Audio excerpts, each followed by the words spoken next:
Pastor గారు ఒక ఆయన వాక్యం చెప్పడానికి బయలుదేరాడట. ఇంటికాడ ప్రార్థన చేసుకుని బయలుదేరాడు. పెద్ద సభ, ఇలాగే చాలా మంది ప్రజలు ఉన్నారు. అప్పటికే లేట్ అయింది ఆయన బయలుదేరటం. పాటలు పాడుతూ ఉన్నారు క్వైర్ వారు. వెళ్ళే దారిలో ఓ హోటల్ సమీపంలోకి వస్తే అతనిలో పరిశుద్ధాత్మ దేవుడు ఒక ప్రేరణ పుట్టిస్తున్నాడు. నువ్వు హోటల్కి వెళ్ళి కాఫీ తాగు అని.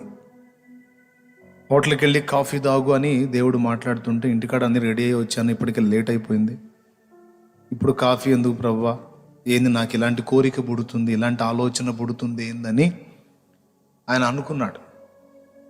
మళ్ళా కళ్ళు మూసుకున్నాడు. మళ్ళా బలంగా వచ్చింది అదే ప్రేరణ. ఇది దేవుడు నాకు ప్రేరణ ఇస్తున్నాడా లేకపోతే నేను అనుకుంటున్నానా అని ఆలోచన చేసి, సరే ఏమైందిలే కాఫీ తాగుదాం, ఏం పోయింది అని అబ్బాయి ఆ హోటల్ దగ్గర ఆపాయి ఆ కార్ అన్నాడు. ఆపాడు డ్రైవర్, కార్ ఆపాడు. అతను దిగి లోపలికి వెళ్ళాడు. పరిచయం ఉన్న దైవజనుడు అందరికీ. ఆయన చూడగానే ఆ హోటల్ యజమాని లేచి నిలిచాడు. వందనాలండి అయ్యగారు అన్నాడు. ఆ వందనాలు బాబు, కూర్చున్నాయన. అయ్యగారు ఏం కావాలండి? కాఫీ తాగుదామని వచ్చా బాబు. బాయ్ బాయ్ అయ్యగారి కాఫీ ఇవ్వరా అన్నాడు. ఒక యవనస్తుడు మెట్ల మీద నుండి పైకి వెళ్ళబోతున్నాడు. అతన్ని పిలిచాడు. రే అయ్యగారు వచ్చాడు, కాఫీ ఇవ్వాలి.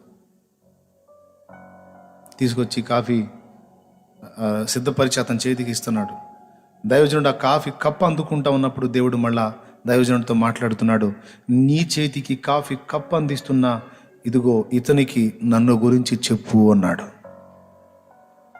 అతనికి నన్ను గురించి చెప్పు నువ్వు అన్నాడు. చెప్పంటే ఈ ఆలోచన మళ్ళీ ఆ ప్రేరణ కలుగుతుంది. అతడి కళ్ళకెళ్ళి చూశాడు. ఆ కళ్ళు ఎర్రగా ఉన్నాయి. అతని ముఖం కొంచెం వికారంగా ఉంది. అతనేదో వేదంలో ఉన్నట్టున్నాడు. ఇప్పుడు యేసయ్య గురించి ఇతనికి చెప్పాలంటే నేను మొత్తం అన్ని సంగతులు చెప్పాలి, ఆల్రెడీ లేట్ అయి ఉంది గనుక కాఫీ మాత్రం తాగి నేను వెళ్ళిపోదాం. మళ్ళా వచ్చినప్పుడు అతన్ని ప్రశాంతంగా కూర్చోబెట్టి అతనికి దేవుని గురించి చెబుదామని సిద్ధమై లేవబోయాడు. మళ్ళా దేవుని ఆత్మ మాట్లాడుతున్నాడు. అప్పుడు కాదు, ఇప్పుడే అతన్ని నేను ప్రేమిస్తున్నానని చెప్పు, అతన్ని నేను ప్రేమిస్తున్నానని చెప్పు, అతనిని నేను ప్రేమిస్తున్నానని చెప్పు, కనీసం ఒక్క మాట నా చెప్పు అని దేవుని ఆత్మ బలవంతం పెట్టాడు. లేచి వస్తా ఆ మాట కూడా ఆయన అనలా. అలాగే లేచి వెళ్ళిపోయాడు. గొప్ప సేవకుడు, మంచి ప్రసంగికుడు. వెళ్ళి బలిపీఠం మీద ఎక్కి ఆ జనం అనేక మంది ప్రజలు ఉన్నారు, వాళ్ళందరి ముందు నిలిచి మైక్ తీసుకున్నాడు మాట్లాడటం మొదలు పెట్టాడు. నడిపింపు ఆగిపోయింది. దైవజనుడు వాక్యం చెప్పాలంటే పరిశుద్ధాత్మ నడిపించాలి, లేకపోతే ఎంత పెద్ద మొనగాడు స్పీకర్ అయినా ఎందుకు పనికిరాడు. ఎందుకంటే వాక్కు అతనిలో నుండి కాదు రావాల్సింది, ఆకాశం నుండి రావాలి. యెహోవా వాక్కు, శక్తిగల వాక్కు అక్కడి నుండి వెలువడితేనే అది జీవం అనేకులకు. మనుషుని తలకాయలో నుండో, మనుషుని ఇచ్చలో నుండో, ఆలోచనలో నుండో, ఊహల్లో నుండో వస్తే అది ఎవరికి ప్రయోజనం కాదు. తిప్పలు పడుతున్నాడు, ఏదో మాట్లాడడానికి ట్రై చేస్తున్నాడు, ఆత్మ అడ్డగిస్తున్నాడు. నేను చెప్పింది ఏంది, నువ్వు చేసేది ఏంది, నేను నీతో మాట్లాడింది ఏంది, నేను చెప్పమన్నది ఎక్కడా, నువ్వేం చేస్తున్నావు, అడ్డు తగులుతున్నాడు ఆత్మ. మాట్లాడినవట్లా. ఒక 5 నిమిషాలు ట్రై చేశాడు. గందరగోళంగా ఉంది, అతని గలిబిలిగా ఉంది. మౌనం అయ్యాడు. విషయం అర్థమైంది. దేవుని ఆత్మ నన్ను వాడుకోవడానికి ఇష్టపడట్లేదని సిగ్గుపడ్డాడు. అక్కడ ఉన్నటువంటి ఆ అధ్యక్షునికి, సభాధ్యక్షుడు ఎవరైతే ఉన్నాడో అతనికి మైక్ ఇచ్చాడు. ఇచ్చి, బాబు ఒక 2 పాటలు పాడండి, ఏమనుకోవద్దు, ఒక 2 పాటలు పాడండి, 5 నిమిషాల్లో వస్తానని స్పీడ్గా అక్కడి నుంచి ఆయన బయలుదేరాడు. వాళ్ళు పాటలు స్టార్ట్ చేశారు. స్పీడ్గా వాహనం తీసుకొని వెళ్ళిపోయాడు. ఆ హోటల్ దగ్గరికి వెళ్ళాడు. పెద్ద గుంపు, జన సమూహం అక్కడ గుంపు కూడి ఉంది. కోలాహలంగా ఉంది. దైవజనుడు మళ్ళా కనపడ్డాడు హోటల్ యజమానుడికి. ఏంది గుంపు జనం అంటే, అయ్యగారు ఘోరం జరిగిపోయింది అయ్యగారు అన్నాడు. ఏం జరిగిందంటే, ఇందాక మీ కాఫీ కప్ ఇచ్చాడే, మరి అతనికి ఏ బాధలు ఉన్నాయో ఏ సమస్యలు ఉన్నాయో తెలియదు. మరి వాస్తవంగా అతడు డ్యూటీ దిగి మరి పైకి వెళ్ళాడు. అతను డ్యూటీ దిగబోయేటప్పుడు మీకు ఇచ్చిన కప్పే చివరి కప్పు అయ్యగారు పైకి వెళ్ళి అతడు ఆత్మహత్య చేసుకొని చనిపోయాడండి. అదిగో ఆ శవాన్ని దించి కింద తీసుకొచ్చాము, చచ్చిపోయాడు అయ్యగారు. వాడు చాలా మంచి కుర్రోడు అండి, వాడికి మరి ఏ సమస్య వచ్చిందో ఏమో ప్రాణం తీసుకున్నాడండి.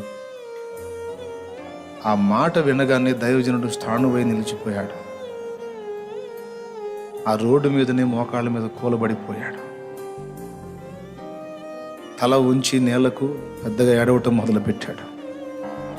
ఏమన్నా తెలుసా, దేవా, ఈ అమాయకుడి చావుకి ఎవరో కారణం కాదు, నేనే కారణం, నేనే కారణమయ్యా, నేనే కారణం. అంటే వానికి ఏదో గాయమైపోయింది. వాడు అనుకుంటున్నాడు, నన్ను ఈ లోకంలో ఎవరు ప్రేమించరు, నన్ను ఎవరు అర్థం చేసుకోరు, నన్ను ఎవరు పలకరించరు, నా గురించి ఎవరికి పట్టదు, నా గురించి ఎవరికి పట్టింపు లేదు. ఈ ప్రేమ లేని మనుషుల మధ్య, ప్రేమ లేని లోకంలో నేను బతకటం అవసరమా? ఎందుకోసం బతకాలని వాడు ఆలోచించుకున్నాడు. సాతాను వాడి ఆలోచనలకు బలాన్ని చేకూర్చాడు. అతను అలాంటి ఆలోచనలో ఉన్నాడని దేవుడు ముందటనే ఎరిగి ఉన్నందున నువ్వు కాఫీ తాగని ప్రేరణ పుట్టించి ఆ కప్పు అతడే అందించేటట్టు దేవుడు జోక్యం చేసుకొని మనిషినల్లా ముందుకు రప్పిస్తే ప్రశాంతంగా వచ్చి తర్వాత చెప్తానని ఇతడు ఆ ప్రయత్నాన్ని మానుకొని వెళ్ళి ప్రకటించబోనుకుంటే దేవుని ఆత్మ అతనితో మాట్లాడుతున్నాడు. కూర్చొని ఏడుస్తున్న దైవజనుడితో మాట్లాడుతున్నాడు.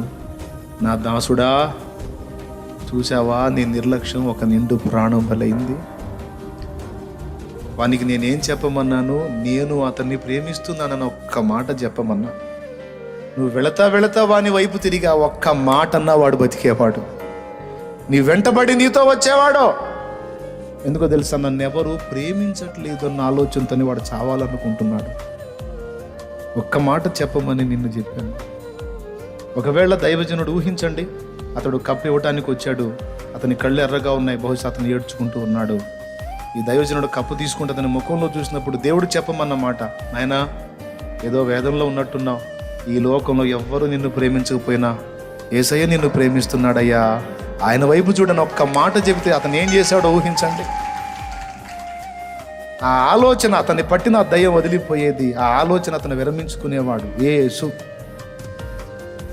అనే ఆ వ్యక్తిని పరిచయం చేసినట్టయితే వాడు బతికిపోయేవాడు. అప్పుడు అక్కడ పడి ఏడ్చి ఏడ్చి ఏడ్చి తర్వాత సభలోకి వెళ్ళి ఎలుగెత్తి ఒకటే జరిగిన విషయం అంతా సాక్ష్యం చెప్పి పెద్దగా సభలో ఘోరం ఏడ్చాడట. ఇంతకు మించి ఇక నేను ఏ ప్రసంగం చేయలేను, మీకు 2 చేతులు ఎత్తి నమస్కరిస్తున్నాను. ఆత్మలను రక్షించండి, ఏ అవకాశాన్ని జార విడుచుకోవద్దు. సాతాను చాలామందిని చెరబట్టుకొని లాక్కొని పోతున్నాడు, ఎన్నో జీవితాలను నాశనం చేస్తున్నాడు. దయచేసి ఆత్మలను రక్షించండి. ఇది పాస్టర్ల బాధ్యత కాదు, మనందరి బాధ్యత అని కన్నీళ్లతోనే ఆయన మాట్లాడినప్పుడు ఆ సభంతా కూడా ఏడ్చి ఆ రోజు వాళ్ళు తీర్మానం చేశారనేది నేను విన్న సాక్ష్యం.